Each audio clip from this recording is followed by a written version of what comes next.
नमस्कार मित्रांनो, UPSC MPSCच्या online आकार फाउंडेशनच्या या प्लॅटफॉर्मवर आपलं स्वागत आहे।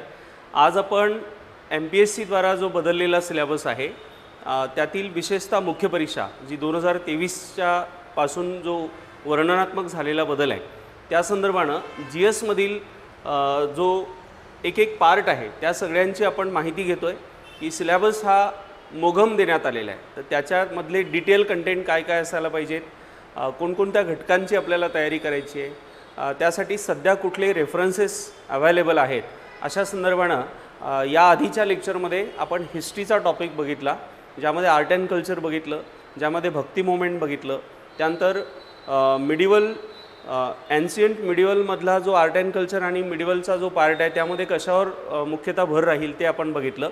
त्यानंतर मॉडर्न हिस्ट्री, वर्ल्ड हिस्ट्रीचे कंटेंट आपण बघितले। सोसायटी हा त्यामधला अत्यंत महत्त्वाचा टॉपिक आहे। मित्रांनो, आपण बघतोय की ज्या पद्धतीनं म्हणजे MPSC राज्यसेवा 2023 पासून जो मुख्य परीक्षेचा बदल झालेला आहे हा बदल UPSC सिव्हिल सर्व्हिसेसच्या धर्तीवर आहे।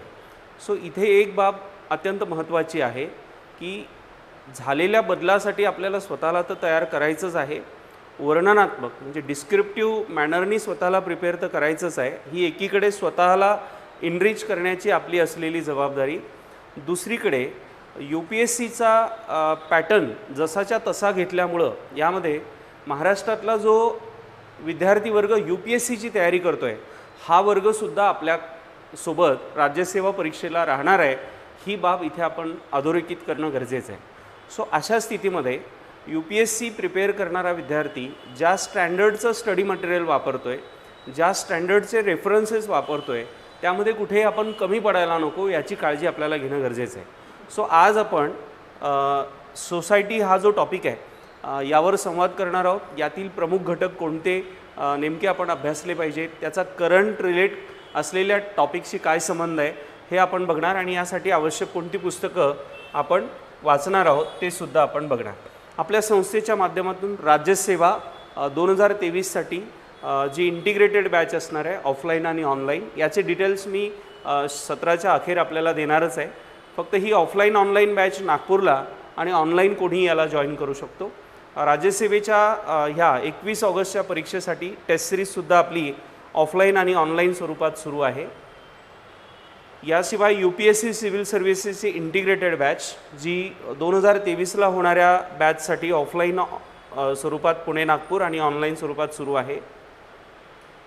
आता आपण या आजच्या सत्राकडे येतोय। आपल्याला माहीतच आहे की मुख्य परीक्षेचे 1750 मार्क्स आहे, यातील 250 मार्काचं GS आहे आणि GSचे 250 प्रमाणे 4 पेपर, त्यातील जो पहिला GSचा पार्ट आहे यात प्रामुख्याने हिस्ट्री आणि जॉग्रफी असे 2 सेक्शन आहे। सो यातले प्रमुख जे बिंदू आहेत की ज्याच्यावर आपल्याला विचार करायचा आहे, पहिला आहे इंडियन कल्चर, ज्यामध्ये silent aspect of art forms म्हणजे कला आणि कलेचे वेगवेगळे प्रकार, लिटरेचर म्हणजे साहित्य, आर्किटेक्चर म्हणजे वास्तुशास्त्र। सो याचा ॲन्शियंट टू मॉडर्न म्हणजे प्राचीन काळापासून मध्ययुगीन काळापर्यंत झालेला बदल हे आपलं झालेलं आहे, पण कोणी नवीन विद्यार्थी असेल ते जस्ट आपण त्याचा आढावा घेतोय। दुसरा आहे भक्ती मोमेंट, ज्यामध्ये भक्ती मोमेंटमध्ये इट्स फिलॉसॉफी म्हणजे त्याचं तत्त्वज्ञान with special reference to Sant moment in Maharashtra. So महाराष्ट्रातील देशातील भक्ती मोमेंट म्हटलं तर गुरु नानकजी यांचं स्मरण अभ्यास आपल्याला करावा लागेल, संत कबीर यांचा आपल्याला अभ्यास करावा लागेल, संत तुलसीदास यांच्या साहित्यापासून अनेक जे काही साहित्य देशभरात आहेत त्याचा आपल्याला अभ्यास करावा लागेल। अशीच भक्ती परंपरा किंवा संत परंपरा ज्यामध्ये वारकरी संप्रदाय आहे, भागवत संप्रदाय आहे, या संप्रदायाचं जे साहित्य आज उपलब्ध आहे त्यातून आपल्याला लक्षात येतं की संत नामदेव, संत ज्ञानेश्वर, संत एकनाथ, संत तुकाराम महाराज ह्या सगळ्यांचं साहित्य आणि त्यातून समाज प्रबोधनाचं कार्य कसं झालं। मध्ययुगीन काळ म्हणजे मुख्यतः 12व्या-13व्या शतकानंतरची ही भक्ती मोमेंट आपल्या देशामध्ये आपल्याला बघायला मिळते व त्याचा आज म्हणजे आधुनिक काळामध्ये त्याचा आपल्याला कसा समाज एकूण सुधारण्यासाठी फायदा होतो हा शिक्षण आपल्याला यामध्ये बघावं लागतं। तिसरा आहे मॉडर्न इंडियन हिस्ट्री म्हणजे आधुनिक भारताचा इतिहास from about the middle 18th century until the present significant event personalities आणि त्याचे इश्यू म्हणजे साधारणतः मिडल सेंचुरी म्हणजे साधारणतः 1756-57चा हा पार्ट, ज्याला प्लासी वॉर झालं तिथून तर 1947पर्यंतचा पार्ट आपल्याला इथे बघावा लागतो. पुढे द फ्रीडम स्ट्रगल, ज्यामध्ये स्वातंत्र्य चळवळीचा पार्ट आहे. यामध्ये इट्स व्हेरियस स्टेजेस, त्याच्या वेगवेगळ्या स्टेजेस आहेत. इम्पॉर्टंट कॉन्ट्रीब्युटर्स आहेत, त्यामध्ये योगदान देणारे वेगवेगळे मान्यवर आहेत. महात्मा गांधी आहेत, त्या अगोदर लोकमान्य टिळक आहेत, दादाभाई नौरोजी, गोपाळकृष्ण गोखले, डॉक्टर बाबासाहेब आंबेडकर, पुढे पंडित जवाहरलाल नेहरू, मोतीलाल नेहरू, सरदार वल्लभभाई पटेल. ते कॉन्ट्रीब्युशन्समधल्या वेगवेगळ्या ऑर्गनायझेशन्स आहेत, है ना, राष्ट्रीय सभा आहे किंवा इतर असलेल्या ऑर्गनायझेशन आहे, त्याचे डिफरंट पार्ट्स आणि वेगवेगळ्या देशामध्ये म्हणजे राज्यांमध्ये झालेले हे सगळं काल आपण डिटेल बघितलंच आहे. त्यानंतर चौथा सेक्शन याच्यामधला आहे पोस्ट इंडिपेंडन्स, त्याचं कन्सॉलिडेशन आणि ऑर्गनायझेशन. म्हणजे कन्सॉलिडेशन म्हणजे त्याला एकत्र कसं केलं आणि त्याला पुनर्रचित कसं करण्यात आलं. म्हणजे संस्थानाचं विलनीकरण करून युनियन म्हणजे संघ असलेला हा देश पुनर्रचित करणं आणि लोकशाही शासन व्यवस्थेला घेऊन त्याला पुढे नेणं हे प्रचंड मोठं आव्हान होतं. ते कशा पद्धतीनं करण्यात आलं याचा आपल्याला जो आहे तो अभ्यास इथे बघावा लागतो.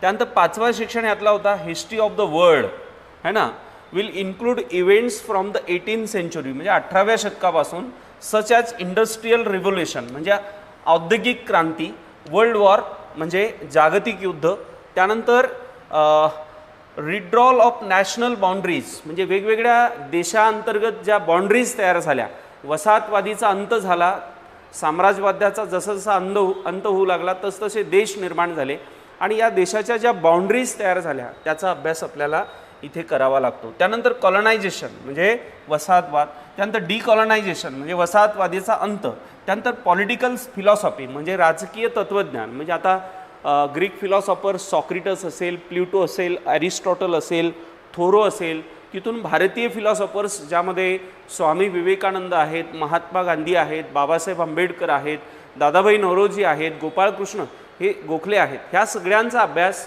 आणि त्यांच्या अभ्यासातून त्यांच्या विचारधारेतून एकूण राजकीय फिलॉसॉफी किंवा तत्त्वज्ञान कसं आहे याच्या वेगवेगळ्या फिलॉसॉफी, आता जागतिक लेवलवर असलेल्या फिलॉसॉफी आणि त्याचा जगावर विशेषत्वानं भारतावर झालेला परिणाम, ज्यामध्ये कम्युनिझम.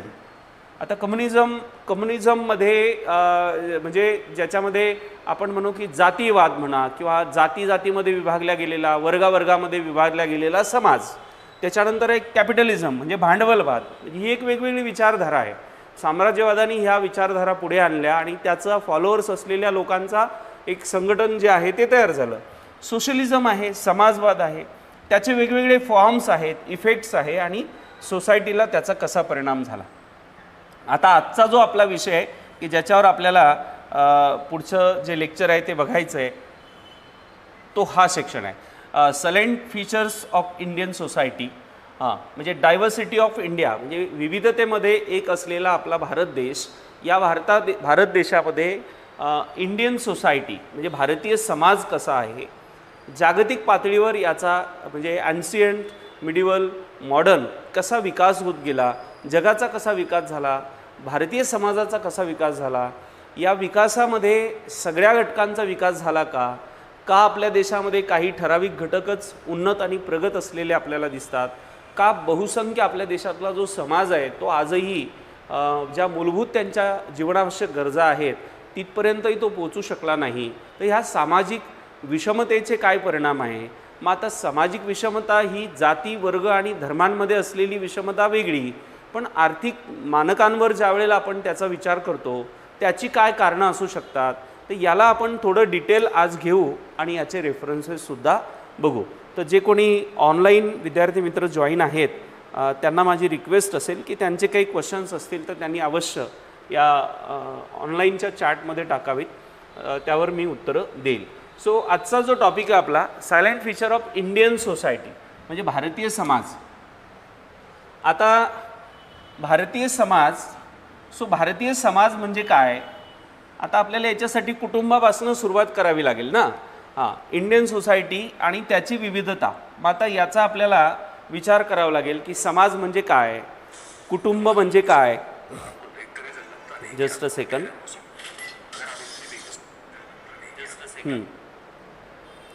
तर पहिलं जे आता एका एका शब्दाचा अर्थ समजून घ्यायचा आपल्याला. इंडियन सोसायटी, तर सोसायटी म्हणजे काय, इथून सुरुवात आहे. मग आता याच्या साध्या साध्या ज्या व्याख्या आहे त्या समाजशास्त्रामध्ये करण्यात आलेल्या आहे. मग आता याच्यासाठी आपल्याला सगळ्यात जर चांगला आधार जर आजच्या ठिकाणी काय असेल तो आहे NCERT. सो 11th स्टँडर्ड आणि 12th स्टँडर्डचं इंडियन सोसायटीचं जे पुस्तक आहे NCERTचं, हे हिंदी आणि इंग्लिश या दोनही माध्यमातून अवेलेबल आहे. ते वाचल्यानंतर त्याच्यात आता आपल्याला असं जर विचारलं कुटुंब म्हणजे काय, जात म्हणजे काय, वर्ग म्हणजे काय, धर्म म्हणजे काय, तर आपल्याला त्याची कन्सेप्ट कळलेली आहे. परंतु लिहायचं कसं, आणि म्हणून त्याला जसं आपण भारतीय संविधानाचे जनक किंवा भारतीय संविधानाचे शिल्पकार म्हणून डॉक्टर बाबासाहेब आंबेडकर यांना का मानतो देशातला समाज, त्याचं कारण आहे. अनेक त्याच्यावर मधल्या काळामध्ये काही आक्षेप असलेले पण आपल्याला बघायला मिळाले. घटना समितीमध्ये जे काही मेंबर्स होते ना, म्हणजे त्याला 1 मिनटं मी तुम्हाला देतो, आपण त्याच्यावर थोडंसं बोलू. तर हे चर्चा करायची की केंद्र कसं असेल बाबा, है ना, मग केंद्र आणि राज्यांचे संबंध कसे असतील याच्यावर सगळेजण चर्चा करणार. ही चर्चा चालू असताना त्याचं संहितीकरण, त्याला इंग्लिशमध्ये शब्द आहे ड्राफ्टिंग करणं. सो हे करण्याचं काम हे मसुदा समितीचं होतं. आणि या मसुदा समितीमध्ये असलेले बरेचसे मेंबरसुद्धा रजेवर होते. तर याच्यामध्ये ओव्हरटाईम काम करून मॅक्झिमम देशाच्या विविध घटनांचा अभ्यास करून बाबासाहेबांनी भारताचं संविधान हे निर्माण केलं. आणि म्हणून बाबासाहेबांचे त्याच्यामागे असलेले जे परिश्रम आहे त्यामुळं बाबासाहेबांना भारतीय संविधानाचे शिल्पकार असं म्हटलं जातं. सो कुठे येतो आपण, सो मुद्दा काय आला की समाज म्हणजे काय. तर समाज म्हणजे काय, तर एखादा समाज कशाने ओळखला जातो, जसं कन्सेप्ट जी असते त्याच्यामागे, जसं शिल्पकार का म्हटलं जातं त्याचं मी तुम्हाला एक थोडक्यामध्ये 1 मिनिटात सांगितलं. त्याला डिटेल आपल्याला लिहिता येईल. सो म्हणून समाजशास्त्राच्या परिभाषेतनं याला कसं लिहायचं, आता हे वर्णनात्मक तुम्हाला लिहायचं आहे, बरोबर आहे. सो इंडियन सोसायटी म्हणजे आपला समाज. मग आता प्राचीन काळापासून, मग मध्यकाळामध्ये, प्राचीन काळानंतर पुढे वैदिक काळ घ्या तुम्ही. समजा वैदिक काळात काय परिस्थिती होती, मग याच्यामध्ये पुरुषांची स्थिती कशी होती, स्त्रियांची स्थिती कशी होती. मग आजही आपण बघतो, म्हणजे प्राचीन काळापासून वैदिक काळ जर एक कालखंड तुम्ही सोडला की ज्या कालखंडामध्ये स्त्रियांना एक मानाचा आणि मातृसत्ताक पद्धती काही काही ठिकाणी, आजही काही आदिवासी बांधवांमध्ये ही मातृसत्ताक पद्धती असलेलं आपल्याला दिसतं. परंतु बहुतांश भारतीय समाजामध्ये स्त्रियांना समान दर्जा दिला जात नाही, हेही त्याच्या दृष्टिकोनातून वास्तव आहे. सो मग आता या विषमतेचं असलेलं काय कारण आहे, बरं मग आता ही विषमता दूर व्हावी यासाठी काय प्रयत्न होत आहेत. मग शासन स्तरावरून काही प्रयत्न होत आहेत का, समाजातनं काही प्रयत्न होत आहेत का, समाज सुधारकांकडनं काही प्रयत्न झालेत का. मधल्या काळामध्ये आपण बघू शकतो, जसं राजा राम मोहन राय यांनी सतीबंदीच्या कायद्यासाठी घेतलेलं पाऊल, किंवा विधवा पण म्हणजे 1829चा तो पुढे लॉर्ड बेंटिंगच्या पुढे आणलेला विषय आणि त्याला मिळवलेली मान्यता. 1856ला विधवा पुनर्विवाहाचा कायदा करून घेतला गेला देशामध्ये.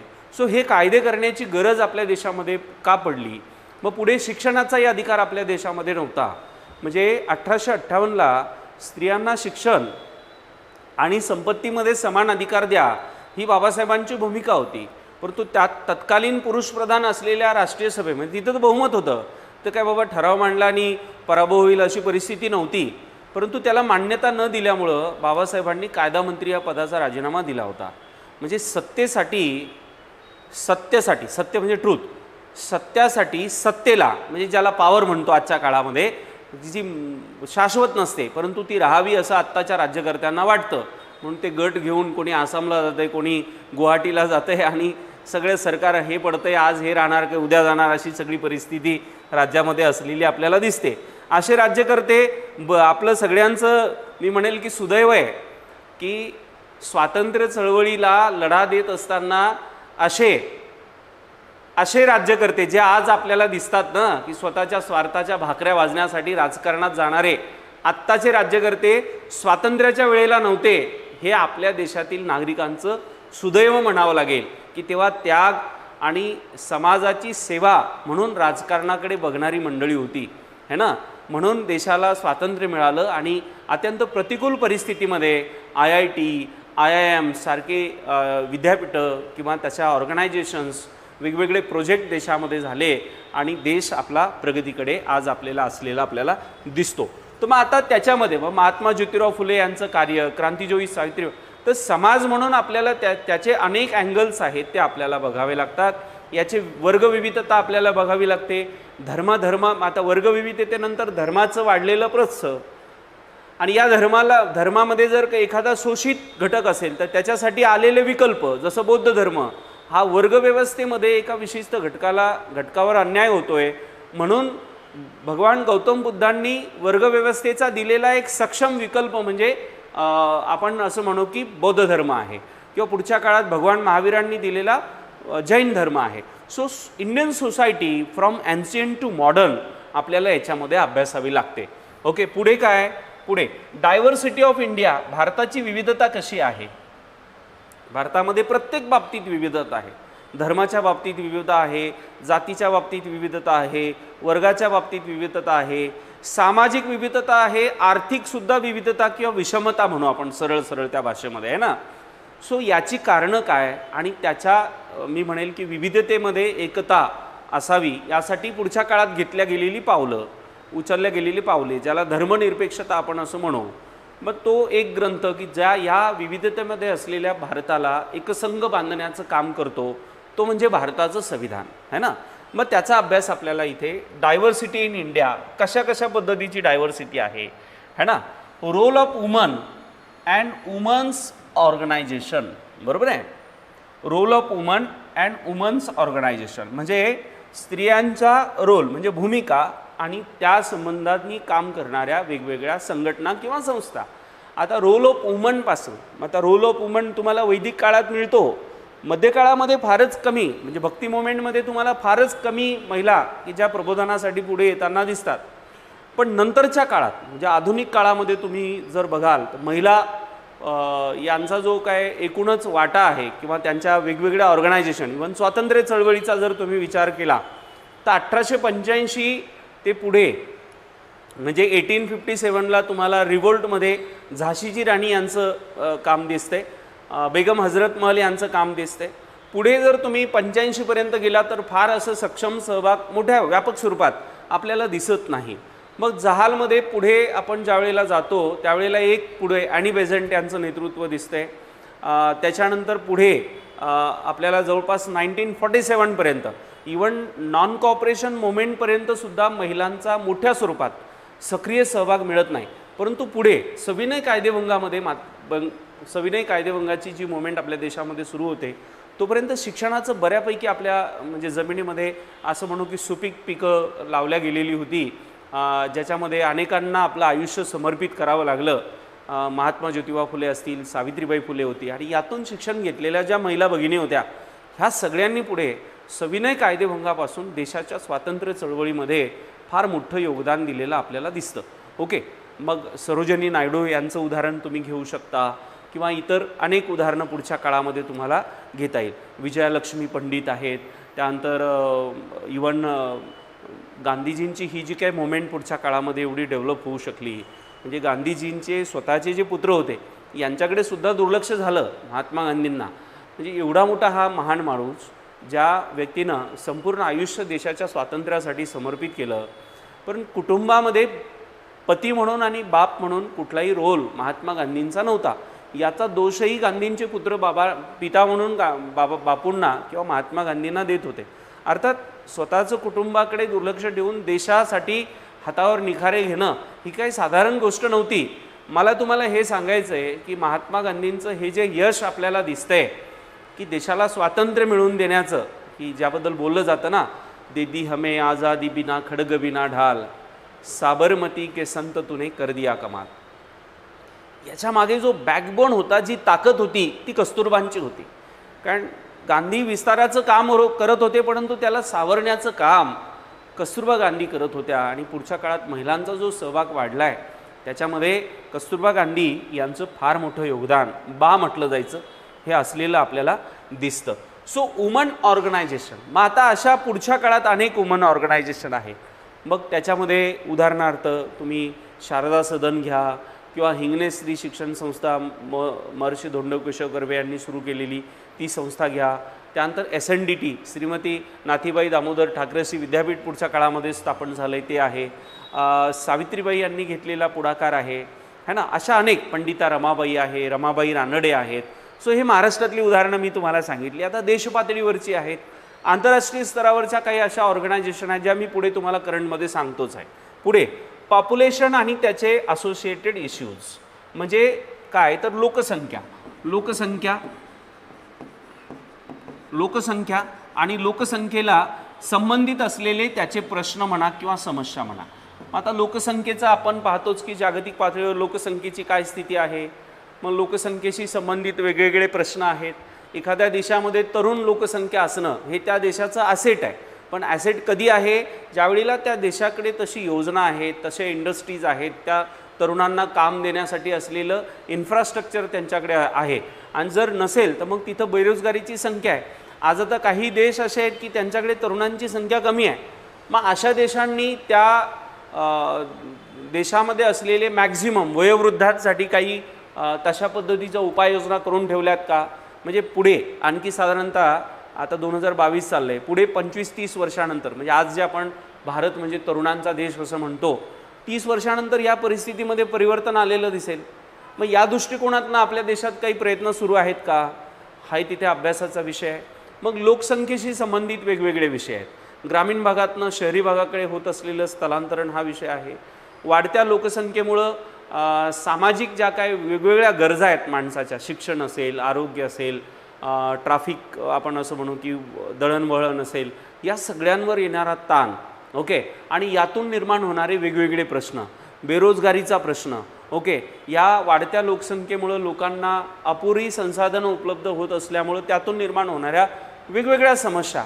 मग आता जागतिक पातळीवर पण ह्या आहेत. जसं चायना क्रमांक 1चा म्हणजे आपण पॉप्युलेशनमध्ये असलेला देश आहे. भारत क्रमांक 2चा लोकसंख्येमध्ये सर्वाधिक लोकसंख्या असलेला देश आहे. मग आता या लोकसंख्येच्या म्हणजे दृष्टिकोनातनं देशाची ध्येयधोरणं काय आहेत याचा सगळा अभ्यास आपल्याला करावा लागतो. याच्यामध्ये मग प्रगत लोक, मध्यम लोक, बिलो पॉवर्टी लेवलच्या खाली असलेले लोक, मग गरिबीची काय काय कारणं आहेत, असे सगळे लोकसंख्या म्हटलं. मग त्यात साक्षरता आली, निरक्षरता आली, मग राज्यांचं प्रमाण, मग केरळमध्येच साक्षरतेचं प्रमाण जास्त असण्याची काय कारणं आहेत, बिहारमध्ये साक्षरतेचं म्हणजे एकीकडे नालंदासारखी विद्यापीठं ज्या बिहारमध्ये होती, आज त्या बिहारमध्ये एवढं निरक्षरतेचं प्रमाण असण्याची काय कारणं आहे. वेस्ट बेंगॉलचं उदाहरण घ्या तुम्ही. म्हणजे आपल्या देशामध्ये औद्योगिकरण जे काय सुरू झालं किंवा ब्रिटिशांचं जे पहिलं फोर्ट म्हणा आपण किंवा पहिलं पॉवर ऑफ डिसेंट्रलायझेशनचं प्रमुख केंद्र कोलकाताच होतं. म्हणजे वॉरन हेस्टिंग जो बसायचा पहिला 1773ला कायदा झाला गव्हर्नर जनरल रेग्युलेटिंग ॲक्ट नंतर, तो कोलकात्यालाच होता. परंतु आज बंगाल ज्या गतीनं प्रगत व्हायला पाहिजे होता तो झाला नाही. सो हे सगळे जे बिंदू आहेत ते लोकसंख्या घटकात आपल्याला बघावे लागतात. त्यानंतर पॉवर्टी आणि डेव्हलपमेंटल इश्यू म्हणजे गरिबी किंवा याला दारिद्र्य म्हणू शकता तुम्ही, है ना, दारिद्र्य. आता याच्या संदर्भातले काय इश्यू आहेत याचा अभ्यास आपल्याला इथे करावा लागतो. मग आता बिलो पॉवर्टी लेवलला असलेली जी काही लोकं आहेत किंवा गरीब अवस्थेत असलेली जी लोकं आहेत त्यांना इनरिच करण्यासाठी, समृद्ध करण्यासाठी काय काय योजना आहेत, शासनाच्या कशा योजना आहेत. मग आता ह्या आपण स्वातंत्र्यानंतर आपल्या देशात कसे प्रयत्न झाले, जागतिक लेवलवर सुद्धा दारिद्र्याचं प्रमाण काय, कुपोषणाची परिस्थिती आज जगामध्ये आहे, बरेच असे भाग आहेत. आपण जगाचं काय घेऊन बसलात. महाराष्ट्राचं उदाहरण तुम्ही घ्या. आजही अमरावती जिल्ह्यातील बऱ्याचशा मेळघाट असेल किंवा इतर काही भाग असतील, यवतमाळ जिल्ह्यातले काही भाग कुपोषणग्रस्त आहेत. बरेचसे असे प्रांत आहेत की जिथे आजही लोकांना पोटाला पोटभर अन्न मिळत नाही. ओके, इतर अनेक. मग आता तुम्ही वेस्ट बेंगॉल घ्या, ओरिसा घ्या, बिहारमध्ये प्रचंड गरिबीचं प्रमाण आहे. मग तुम्ही दरडोई उत्पन्न राज्यानुसार काढलं ना तर तुमच्या हे आता तसं म्हणजे आता पॉवर्टी आणि दारिद्र्य हा इकॉनॉमिक्समध्ये असलेला पण टॉपिक आहे. पण आता इथे आपल्याला त्याला सामाजिक परिभाषेतून अभ्यासायचं आहे. ओके, याचाही अभ्यास आपल्याला इथे करावा लागतो. Urbanisation and their problems and their remedies म्हणजे त्याच्या संदर्भानं अर्बनायझेशन म्हणजे याला शहरीकरण असं म्हणू आपण, की शहरीकरणाच्या काय समस्या आहेत, शहरीकरण झपाट्यानं वाढण्याची काय कारणं आहेत, शहरामध्ये वाढत असलेलं झोपडपट्टीचं प्रमाण. आता जसं जगातली सगळ्यात मोठी झोपडपट्टी जर म्हटलं तर मुंबईला आहे, धारवी नावाची. मधल्या आता कोविडमध्ये तिथे प्रचंड परिस्थिती खराब झालेली होती. त्यावेळचे तत्कालीन मुख्यमंत्री माननीय उद्धव ठाकरे साहेब आणि इतर जी काही प्रशासनातली टीम होती, अत्यंत चांगल्या पद्धतीनं त्यांनी काम जे आहे ते हाताळलं आणि धारवीसारख्या ठिकाणी जिथे अत्यंत प्रतिकूल परिस्थितीमध्ये कोरोनासारखा जी महामारी आहे ही तिथून बाहेर काढण्यात आली. सो आता असा जगातला कुठला माणूस असेल का हो की ज्याला आपल्या मुलाबाळाला, पत्नीला अशा अत्यंत असुरक्षित झोपडपट्टीच्या सारख्या ठिकाणी ठेवायची इच्छा होईल? असा कुठलाच माणूस नाही. मग त्याची कारणं आहे. एकतर शिक्षण त्याला मिळालं नाही, नंबर 2 रोजगाराच्या संधी नाही आणि मग त्याच्यामुळे त्याला नाईलाजानं त्या ठिकाणी राहावं लागतं. सो मग यासाठी तो व्यक्ती स्वतःचा विकास करू शकला नाही, याला जर त्या व्यक्तीला कोणी दोष देत असेल तर त्याला अभ्यासपूर्ण बोलणारा व्यक्ती असं म्हणेल की त्याचा 100% दोष नाही. तो देश आहे शासनाचा, तो दोष आहे शासनाच्या योजनांचा. या देशामध्ये अशा योजना म्हणजे लोककल्याणकारी शासन म्हणताय तुम्ही, केंद्र असेल किंवा राज्याचं असेल, तर मग आणि त्याच्यासाठी काही तुम्ही बाबा आपल्या स्वतःच्या प्रॉपर्टीज विकून लोकांचं कल्याण नाही करत आहे, तर लोकांकडनंच टॅक्स घेतात तुम्ही आणि मग त्याच लोकांच्या विकासाच्या योजना जर तुम्ही मागच्या 75 वर्षात राबवू शकत नसेल तर त्याची काय कारणं आहेत? किंवा आज देशामध्ये या लोकांच्या मी म्हणेल की गरीब असलेल्या लोकांसाठी कोणकोणत्या योजना सुरू आहेत, याचा जो एकूणच उहापोह आहे तो आपल्याला इथे करावा लागतो. इफेक्ट ऑफ ग्लोबलायझेशन म्हणजे काय? जागतिकीकरण ऑन इंडियन सोसायटी. आता हा अर्थशास्त्राच्या परिभाषेत त्याला अभ्यासतोच आपण की ग्लोबलायझेशन काय, याच्या स्टेजेस जागतिक लेवलवर कशा पुढे आल्या. मग ग्लोबलायझेशन झाल्यामुळं कोणाकोणाला रोजगार मिळाले? आता आपण बघतो की इंडस्ट्रीयल म्हणा किंवा IT सेक्टरमध्ये खूप रोजगार मधल्या काळामध्ये आले.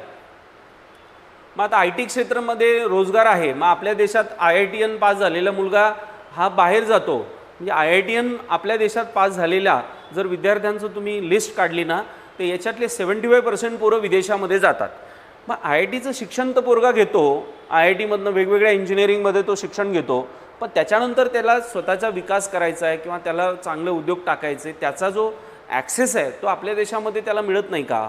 किंवा काय त्याची नेमकी स्थिती आहे याचाही अभ्यास आपल्याला करावा लागेल. जागतिकीकरण झालं, आपण जागतिकीकरण त्याची जी काय मुक्त अर्थव्यवस्थेचं धोरण समजा ते स्वीकारलं, पण मग त्या लेवलच्या ज्या इंडस्ट्रीज आपल्या देशात आल्या, आज जसं अमेरिका असेल किंवा इंग्लंड असेल, रशिया असेल, फ्रान्स असेल, या देशांना आपली बाजारपेठही इथं मुबलक प्रमाणात अवेलेबल आहे आणि यांचा एकूण कल आहे की भारतामध्ये जो रोजगार आहे हा अत्यंत माफक, म्हणजे त्यांच्या दृष्टीने तर चीपच म्हणू आपण, अत्यंत कमी पैशामध्ये रोजगार इथे मिळतो.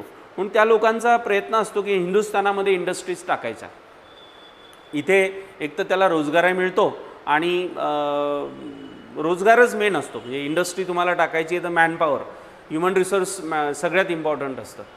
पण मग आता त्यांच्या इंडस्ट्रीला टेक्नॉलॉजिकली किंवा IT म्हणा किंवा अदर बाबींनी तयार असलेला रिसोर्स किंवा मॅनपॉवर आपल्याकडे आहे का? म्हणजे ज्या पद्धतीनं जागतिकीकरण झालं त्या पद्धतीनं आपल्या देशातनं ज्या पद्धतीनं म्हणेल की एज्युकेशनच्या माध्यमातून युवक तयार व्हायला पाहिजे होते ते झालेत का? ह्या सगळ्यांचा अभ्यास आपल्याला याच्यामध्ये करावा लागतो. तर इंडियन सोसायटीवर त्याचा काही परिणाम झाला आहे का? की बाबा जागतिकीकरण झालं आणि हिंदुस्थानामध्ये अशा पद्धतीनं परिणाम झाला, असं काही याच्या संदर्भातले जे बिंदू असतात ते आपल्याला इथे बघावे लागतात. Social empowerment. आता इंडस्ट्रीयल इम्पॉवरमेंट आपण इकॉनॉमिक्समध्ये बघितलं आहे, तुम्ही सगळ्यांनी वाचलं आहे की व्यक्ती एखादं स्वतःचं बाबा उद्योग टाकतोय, व्यवसाय करतोय. पण आता सामाजिक इम्पॉवरमेंट म्हणजे काय? तर कसं समाजाला इम्पॉवर करता येईल, कसं समाजाला समृद्ध करता येईल, त्याच्यासाठी प्रयत्न करणारे कोण कोण आहेत, ह्या सगळ्यांचा अभ्यास आपल्याला करावा लागतो. त्यानंतर कम्युनलिझम आहे, म्हणजे जातीयवाद किंवा वर्गव्यवस्था म्हणा किंवा जातीयता म्हणा. त्यानंतर रिजनलिझम आहे, म्हणजे प्रांतवाद. तर प्रांतवाद ही पण एक समस्या आहे, देशाच्या विकासामध्ये असलेली सगळ्यात मोठी बाधा म्हणता येईल याला, आहे ना. आजही आपल्या देशामध्ये प्रांतवाद आहे. कर्नाटक आणि महाराष्ट्र आहे ना, बेळगाव इश्यू अजूनही तप्त आहे. कृष्णा खोऱ्याच्या संदर्भानं असलेल्या पाणी वाटवाचा प्रश्न अजून सुटलेला नाही. सिंधू खोऱ्याच्या संदर्भानं सिमला समिट झालं, काय काय झालं, पण अजूनही तो प्रश्न मिटलेला नाही. सो ते तर समजा देशांतर्गत, देश बाहेरच्या आंतरराष्ट्रीय इश्यूमध्ये येईल ते, पण राज्याचे पण हे इश्यू आहेत. भाषावार प्रांतरचना आपल्या देशामध्ये झाली वेगवेगळे राज्य भाषेनुसार वेगवेगळे झाले, परंतु आपल्या देशामध्ये म्हणजे आज तुम्ही महाराष्ट्रातला माणूस आंध्रमध्ये जर जात असेल तर त्याला आंध्र प्रदेशची भाषा येत नाही. महाराष्ट्र त्या तुलनेत चांगलं राज्य आहे. म्हणजे आज महाराष्ट्रामध्ये ज्या इंडस्ट्री डेव्हलप होऊ शकल्या ना, त्याच्यासाठी महाराष्ट्राची जी माती आणि इथला जो माणूस आहे हा देशातल्या कुठल्याही नागरिकाला सहज स्वीकारतो. म्हणजे आपला महाराष्ट्रीयन माणूस, म्हणजे आता थोडंसं विषयांतर होईल आपलं, तुम्ही आंध्रामध्ये जा, तुम्ही तमिळमध्ये जा, तुम्ही वेस्ट बेंगॉलमध्ये जा, तुम्ही त्यांना मराठीत बोलले ते मराठीत तुम्हाला उत्तरच देणार नाही. आयदर तुम्हाला हिंदीत बोलावं लागेल किंवा मल्याळममध्ये बोलावं लागेल. पण महाराष्ट्रीयन असा माणूस आहे, तो जजमेंट घेतो की पुढचा माणूस कुठली भाषा समजू शकतो, आणि तो विचारा त्याला हिंदीमध्ये बोलून त्याच्याशी कम्युनिकेशन करेल. हा फरक तुम्हाला महाराष्ट्र आणि इतर राज्यांमध्ये जाणवतो. आणि त्याच्यामुळं तुम्हाला हे लक्षात येईल की औद्योगिक विकासामध्ये भारतामध्ये महाराष्ट्र हे सगळ्यात जास्त प्रगत आहे. ओके, त्याचं ते कारण आहे की इथे तो ॲक्सेस, इथे ते मॅनपॉवर आणि ह्या सगळ्या गोष्टी ज्या आहेत त्या सहज अवेलेबल आहे. सो प्रांतरचना काय विषय आहे, रिजनलिझम, याच्यामध्ये प्रांतवादाची काय अडचणी आहे, भाषावर प्रश्न आहेत का, किंवा मग आणखी वेगवेगळे विषय काय त्या संदर्भातले आहे ते बघावे लागतात. सेक्युलरिझम, आता धर्मनिरपेक्षता.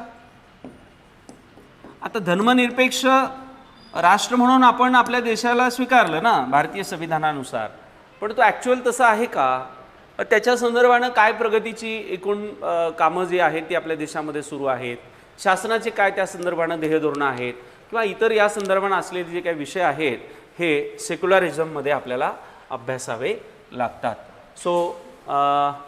सोशल एम्पॉवरमेंट आणि हे सेक्युलरिझम एवढे पॉईंट याच्यामध्ये येतात.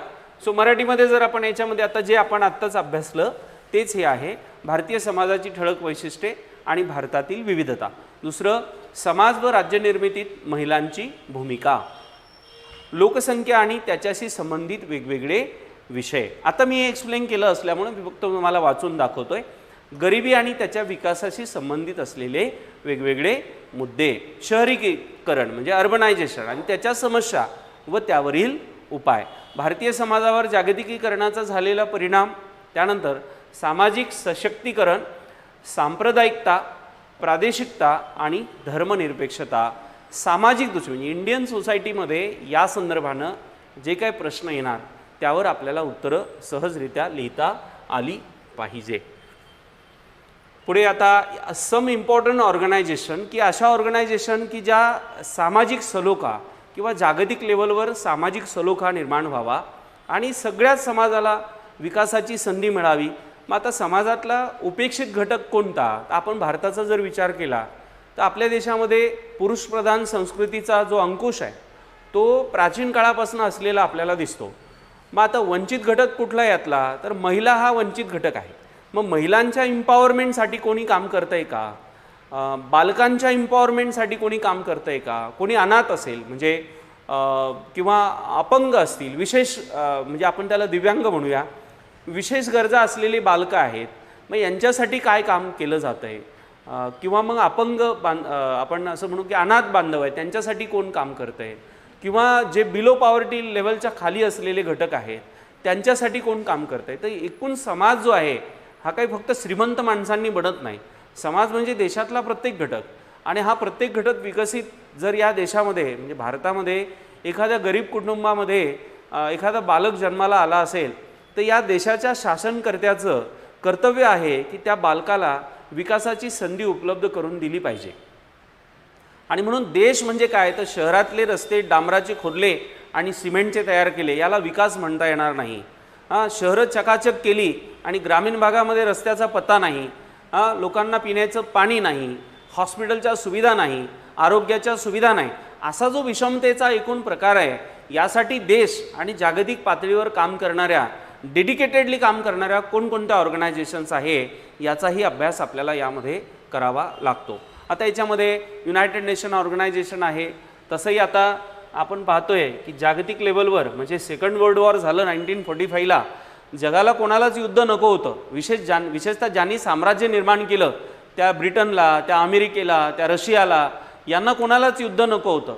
पण सत्ता पिपासू असलेले जागतिक लेवलचे हे देश आजही यांच्या हातातून सत्ता साम्राज्य ज्या ज्या वेळेला जायला लागतं तेव्हा तेव्हा हे जगावर युद्ध लागतात. त्याचंच कारण आपल्याला रशिया आणि युक्रेनमध्ये झालेलं युद्ध दिसतंय.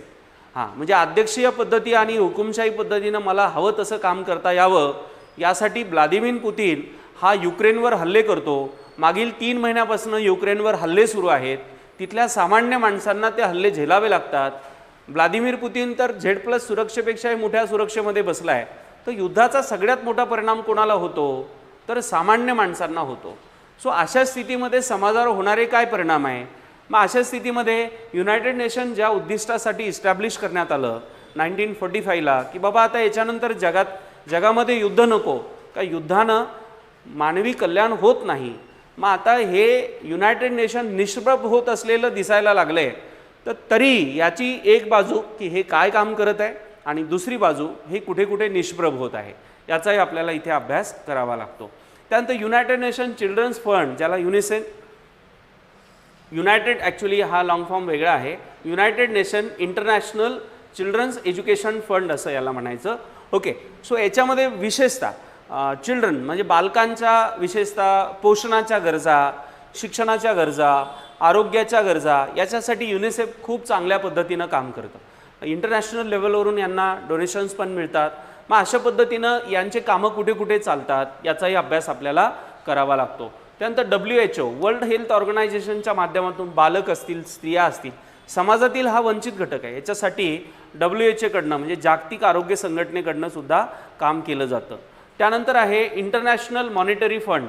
आता आंतरराष्ट्रीय नाणेनिधी ह्या संस्था हा इकॉनॉमीशी संबंधित पॉईंट आहे, परंतु याच्यामध्ये जे काही समाज म्हणजे याचा संबंध म्हणजे भारतीय समाजाच्या दृष्टिकोनातनं काही आहे का, वर्ल्ड इकॉनॉमिक फोरमचा संबंध आहे का, किंवा देशात समानता जागतिक पातळीवर निर्माण व्हावी या दृष्टिकोनातनं ह्या म्हणजे अर्थव्यवस्था कुठल्याही देशाला किंवा जगाला प्रभावित करणाऱ्या ऑर्गनायझेशन असतात. तर त्याचा काही संबंध सामाजिक मी म्हणेल की इंडियन सोसायटीला डेव्हलप होण्यासाठी होतोय का, त्याचाही अभ्यास आपल्याला इथे करावा लागतो. त्यानंतर इकडे वर्ल्ड ट्रेड ऑर्गनायझेशनसुद्धा आहे. मुख्यतः ह्या इकॉनॉमिक्सशी असलेल्या ऑर्गनायझेशन आहे. तुम्हाला असं वाटेल की इंडियन सोसायटीशी याचा संबंध काय, जोपर्यंत इकॉनॉमिकल बॅलन्स एखाद्या देशात किंवा जगात होत नाही तोपर्यंत त्या देशाचा किंवा जगातील समाजातील वंचित घटकांचा विकास होऊ शकत नाही. म्हणून त्या दृष्टिकोनातनं त्याचेही रेफरन्सेस आपल्याला द्यावे लागतात. आता वंचित उपेक्षित घटकांसाठी काही देशामध्ये लॉ आहेत का, जसं the sexual harassment of woman and work place याच्या संदर्भानं असलेले जे प्रिव्हेन्शन आहेत, प्रोहिबिशन आणि इतर जे काही ॲक्ट 2013ला हा करण्यात आला, तर याच्या संदर्भानं म्हणजे जिथे जिथे तुम्हाला असा रेफरन्स येईल असे काही ॲक्ट त्या संदर्भानं असतील तर ते तुम्हाला त्याचे रेफरन्स तिथे देता आले पाहिजे. त्यानंतर मग डॉरी प्रोहिबिशन ॲक्ट आहे 1961चा. त्यानंतर द मॅटर्निटी बेनिफिट ॲक्ट 1961चा, याचे अमेंडमेंट पण 1995ला झाले आहे. त्यानंतर the medical termination of pregnancy act 1971चा. त्यानंतर कॉन्ट्रॅक्ट लेबल आहे, रेग्युलेशन अँड प्रोव्हिशन 1976चा हा ॲक्ट आहे ना. याच्याशिवाय आता जसं विशाखा आहे है ना, जसं निर्भया प्रकरण झालं होतं, आजही देशामध्ये जी काही एकूण मानसिकता आहे ही जात नाही. तो या दृष्टिकोनातनं काय प्रयत्न होत आहेत. सो या अशा सगळ्यांचा संदर्भसुद्धा म्हणजे केवळ सोसायटीशी संबंधित घटक हे तर आपल्याला समाजशास्त्रामध्ये वाचता येतील, परंतु याच्याशी संबंधित सामाजिक विकास व्हावा या दृष्टिकोनातनं कार्यरत असलेल्या ऑर्गनायझेशनसुद्धा आपल्याला अभ्यासाव्या लागतात. आता आपण कशातनं अभ्यास करायचं ते जरा समजून घेऊ. हां, तर NCERT 11th स्टँडर्डचं सोशॉलॉजीचं बुक आहे. हे हिंदीमध्ये पण अवेलेबल आहे आणि हे इंडियन सोसायटी भारतीय समाज याचं ट्रान्सलेशन केसागर सरांनी केलेलं आहे. ओके. सो म्हणजे ज्या मुलांना इंग्रजी आणि हिंदी समजतं त्यांनी NCERTचं डायरेक्ट हे बुक घ्या. ओके. आणि ज्यांना मराठीमधनं हवं आहे अशांनी केसागर सरांनी याला ट्रान्सलेट केलेलं आहे, त्यांनी ते पुस्तक घ्यावं. त्यानंतर इंडियन सोसायटी हे 12th स्टँडर्डचं NCERTचं बुक आहे, याचं पण अवेलेबल आहे. त्यानंतर social change and development in India हे सुद्धा बुक आपल्याला सोशॉलॉजीच्या संदर्भानं असलेला हा जो अभ्यास आहे याच्या संदर्भानं घेता येईल. आता UPSCच्या सोसायटी या टॉपिकवर कसे प्रश्न येतात, तर जेव्हा की आपण पाहतो की UPSCच्या धर्तीवरच ही परीक्षा पूर्णतः बदलली आहे, तर मग आता प्रिव्हियस इयर क्वेश्चन पेपरमधून जजमेंट कसं घ्यायचं, तर UPSCचेच प्रश्न आपण गृहीत धरायला हरकत नाही, जेव्हा की हा बदल झालेला आपल्याला दिसतोय. भारत में महिलाओं के समक्ष समय और स्थान संबंधित निरंतर चुनौतियाँ क्या क्या है, म्हणजे भारतातील ज्या महिला आहे यांच्या समोर समय आणि स्थान, वेळ आणि स्थान या संबंधात निरंतर चुनौतियाँ म्हणजे निरंतर त्यांच्यासमोर असलेली काय काय आव्हानं आहेत याला आपल्याला प्रॉपर इलॅबरेट करायचं आहे. सो आता समय और स्थान, समय म्हणजे आता एखादी भारतीय महिला असेल, एखादं छोटं शहर असेल तर तिथे एखादी महिला रात्री 9-10च्या नंतर स्वतःला सुरक्षित समजत नाही.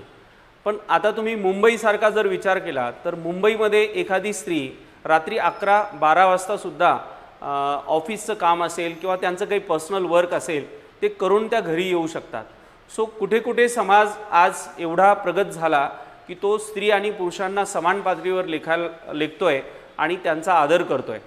सो ही महिलांची त्यांच्या मनामध्ये असलेली जी भीती आहे ही जाणं, यासाठी सगळ्या स्तरातनं प्रयत्न होणं, शासकीय स्तरातनं प्रयत्न होणं, याला तुम्ही कसं मांडता त्यासाठीच आपल्याला समाज म्हणजे काय, स्त्री पुरुष समानता, याच्यामध्ये आता जसं बुलढाण्याच्या ताराबाई शिंदे यांनी स्त्री पुरुष समानता हा ग्रंथ लिहिला आहे, तर असं हे वाचन आपल्याला विविध माध्यमातून करावं लागेल. आणि मी तुम्हाला हे सांगतो की ही पुस्तकं वाचून आपलं डायरेक्ट होणार नाही. इंडियन सोसायटी हा असा टॉपिक आहे की आधी तुम्हाला बेसिक तुम्ही वाचलं, तुम्हाला समाज कळला, जात कळली, धर्म कळला, जागतिक पातळीवर किंवा देश पातळीवर समाजाची काय स्थिती आहे हे कळलं की आता तुम्हाला करंट रिलेटेड याच्याशी संबंधित येणारे आर्टिकल्स असतील किंवा घडणाऱ्या घटना असतील याचा तुम्हाला अभ्यास करावा लागेल. जसं दिल्लीला निर्भया प्रकरण घडलं, त्यातून मग अनेक विषय पुढे आले की असाच कित्येक ठिकाणी अशा घटना घडतात. कौटुंबिक हिंसाचार ही पण फार मोठी समस्या आज देशामध्ये आहे. कुटुंबामध्ये संपत्तीची समान वाटणी नसणे ही सुद्धा समस्या आपल्या देशामध्ये आहे. स्थान आणि समय, मग जसा पुरुष सकाळी पासून तर रात्री 2-3 वाजेपर्यंत काम करू शकतो तसा स्त्रीला पण करता आलं पाहिजे. तर याच्या ज्या समस्या आहेत त्याला कसं मांडता येईल आणि समाज त्याला कसा स्वीकारेल असे अनेक बिंदू तुम्हाला याच्यामध्ये मांडता येऊ शकतात. क्या हम वैश्विक पहचान के लिए अपनी स्थानीय पहचान को खोते जा रहे हैं, चर्चा कीजिए. म्हणजे जागतिक ओळख आपली निर्माण व्हावी यासाठी आपण जागतिक ओळख आपली निर्माण व्हावी, त्यामुळे आपली जी काय म्हणजे वैश्विक पहचान, आपली स्वतःची फार मोठी वैश्विक पहचान म्हणजे त्याची ओळख निर्माण व्हावी. पण स्थानिक ओळख आपली आपण विसरतो आहे का? आज आपण एका आभासी जीवनामध्ये जगत असल्याचा एकूण अनुभव करतो. सोशल मीडिया, वेगवेगळे त्याचे सगळे प्लॅटफॉर्म, फेसबुक असेल, इंस्टाग्राम असेल, त्याच्यावर आपण जे दाखवतो ते खरंच वास्तविक जीवनामध्ये असतो का? हा फार मोठा अभ्यासाचा विषय, त्याच्यातला संशोधनाचा विषय आहे, है ना. आणि म्हणून वैश्विक आपण मोठं झालो आहे त्यामुळं आपले जवळचे जे काही एकूण आपले म्हणजे जे आपलं स्थान आहे ते दुरावतं आहे का, हा एक चिंतनाचा विषय. म्हणजे आता याला सोसायटीमध्ये टाकायचं की एथिक्समध्ये टाकायचं आहे हाही एक वेगळा बिंदू आहे. सो ही एक बाब आपल्याला इथे लक्षात घ्यावी लागेल. मुख्यधारा के ज्ञान और सांस्कृतिक प्रणालियों की तुलना में आदिवासी ज्ञान प्रणाली की वैशिष्ट्यता जांच कीजिए. आता हा जो विषय आहे हा जरा लक्षात घेतला पाहिजे आपण. याच्यात काय काय कीवर्ड्स आहेत. मुख्यधारा के ज्ञान और सांस्कृतिक प्रणालियाँ, ये ज्ञान आणि सांस्कृतिक प्रणालियाँ की तुलना में आदिवासी ज्ञान प्रणाली, आदिवासी लोकांची जी ज्ञानाची प्रणाली आहे की वैशिष्ट्यता की जांच कीजिए, की याच्यामध्ये काय वैशिष्ट्यपूर्ण वेगळेपण आहे याला तुलनात्मक दृष्टिकोनातून आपल्याला इथे मांडायचं आहे. पुढचा प्रश्न घ्या. भारत में महिलाओं के सशक्तिकरण की प्रक्रिया में गिग इकॉनॉमी की भूमिका. आता गिग इकॉनॉमी ही कन्सेप्ट जी आहे ती तुम्हाला आधी कळली पाहिजे. म्हणजे गिग इकॉनॉमी काय आहे, त्याच्या संदर्भानं काय काय त्याचे पॉझिटिव्ह किंवा निगेटिव्ह सगळे साईड्स आहेत. सो सशक्तीकरण में त्यांची प्रक्रिया जी आहे त्यात याची काय भूमिका आहे याचं परीक्षण जे आहे ते आपल्याला करायचे 150 शब्दामध्ये. ओके, चला. हां, तर आपल्या एकूणच 2023च्या प्रिपरेशनच्या दृष्टिकोनातनं ही बॅच आहे आणि यामध्ये ऑफलाईन पुणे आणि नागपूरला ही बॅच होईल, ज्यामध्ये GS प्रिलिमचं आय होप मी सगळे बिंदू आपले क्लिअर केलेत. आपलं सोसायटीचं आपण आत्ता घेतलं, त्यानंतर आपण जॉग्रफीचं घेणार आहोत. असे एक एक विषय घेत घेत आपण पुढे जाऊ. सो याची आपली 2023ची बॅच आहे, ज्यामध्ये प्री GS आणि सीसॅट, मेन्समधलं लँग्वेज, एसे आणि 4ही GS आणि वैकल्पिकचे वेगळे विषयसुद्धा आपले होणार आहे. ही 8 ऑगस्टपासून आपली बॅच सुरू होत आहे. ओके, याच्यामध्ये वैकल्पिक विषयसुद्धा आपल्या संस्थेमध्ये असणार आहे. इतिहास आहे, भूगोल आहे, अर्थशास्त्र आहे, राज्यशास्त्र व आंतरराष्ट्रीय संबंध, लोकप्रशासन, समाजशास्त्र, मराठी वाङ्मय आणि मानव वंशशास्त्र. ओके, कंबाईनची बॅचसुद्धा आपली गट ब आणि गट क ची इंटिग्रेटेड आणि याच्या फास्टॅग बॅच ह्या आपल्या संस्थेत अवेलेबल आहे. ऑफलाईन स्वरूपात आकार फाउंडेशन पुणे आणि नागपूरला, आणि ऑनलाईन स्वरूपात कोणीही या बॅच जॉईन करू शकतं. महाराष्ट्र दुय्यम सेवा गट क पूर्वपरीक्षा जी आहे याची मिशन 65ची आपली बॅच आहे, जी 5 नोव्हेंबरला आता परीक्षा आहे. त्या दृष्टिकोनातून ही बॅचसुद्धा असणार आहे. 1 ऑगस्टपासनं दुसरी बॅच आपली सुरू होत आहे. ओके, पुढे जाऊ. या बॅचसाठी टेस्ट सिरीज पण असणार आहे, जी 7 ऑगस्टपासून सुरू होत आहे. सो आय होप आज हे लेक्चर्स आपल्याला उपयुक्त ठरत असावेत. चला, तुमचे काही प्रश्न आहेत का या संदर्भानं? Okay, so all the best to all of you. Next लेक्चरमध्ये आपण भेटू. थँक्यू.